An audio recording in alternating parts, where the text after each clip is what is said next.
का लिए हुई थी बातचीत, क्या हुई, कब तक बातचीत हो पाई? उसमें माननीय मुख्यमंत्री जी का आदेश हुआ था, नायब सैनी जी का, भाई आप शंभू बॉर्डर जाओ और पंजाब के किसानों का मांग पत्र है उसको ले लो।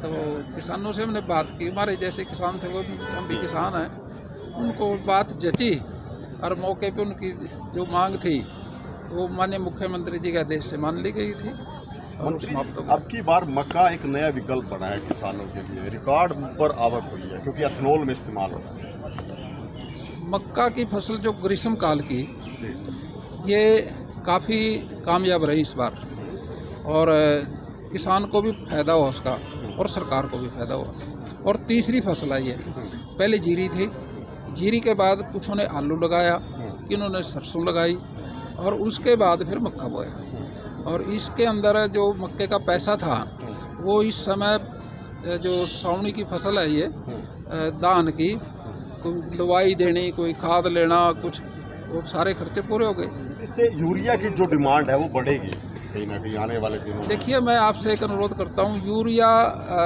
बात तो आप की ठीक है, लेकिन यूरिया के जो रिजल्ट आए हैं वो ज़मीन में जितना हमने उसको प्रयोग किया और यूरिया से नाइट्रोजन मिलती है, लेकिन यूरिया की नाइट्रोजन को पौधे तक कौन पहुँचाएगा, ये एक बारीकी का सवाल है। जैसे आपके घर में रसोई है, रसोई के अंदर सब कुछ है, आटा भी है, दाल भी है, चीनी भी है, चाय भी है, दूध भी है और जो ज़रूरत की चीज़ें सारी हैं, लेकिन कोई रसोईया नहीं है, तो फिर क्या होगा, खाना तो नहीं बनेगा।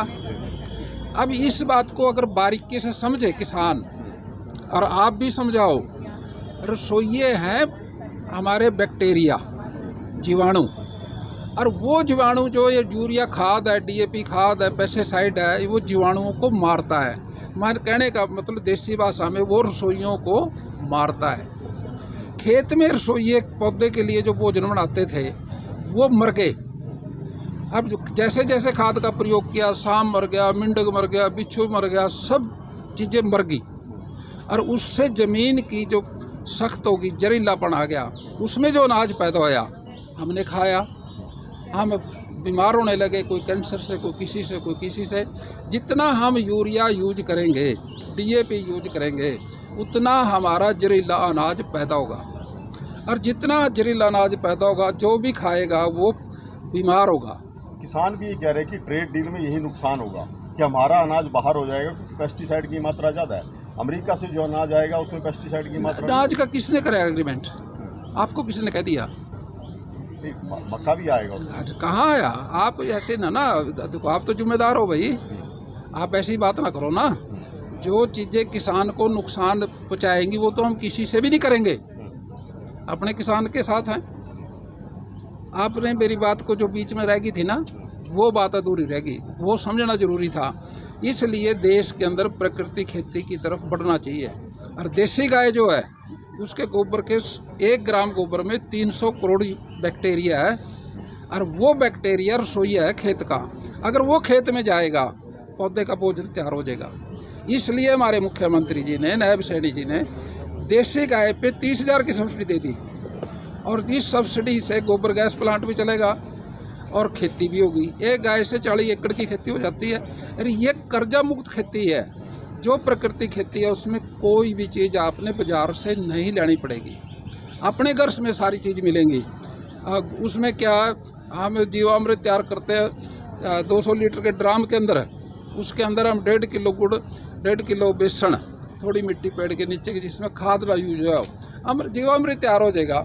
हम उसको खेत में ले जाएंगे, वो हमारे रसोई हैं, खेत के लिए, पौधे के लिए भोजन तैयार करेंगे।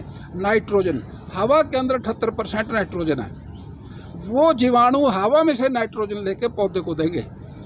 अब खाद गिरने की क्या जरूरत पड़ेगी? इसलिए कहता हूँ भाई, इस बात को आप, लेकिन मैं ये नहीं कह रहा भी कृषि मंत्री को खाद देने के लिए बात कह रहा है, राष्ट्र हित में बात कर रही है, विकसित भारत की बात कर रही है, आत्मनिर्भर भारत की बात है ये। इसलिए आप भी इसको प्रचार करो। शिक्षा बिल जो अमेंडमेंट था वो पेश हो चुका है, लेकिन कहीं ना कहीं विपक्ष निशाने साध रहा है। राहुल गांधी अभी हुआ थोड़ी देर पहले, अब मैंने देखा उनका टीवी पे। अब वो तो अजीब से नेता है, ना तो वो देसी हैं ना पूरे बलैती हैं, वो पीछे का माल है वो।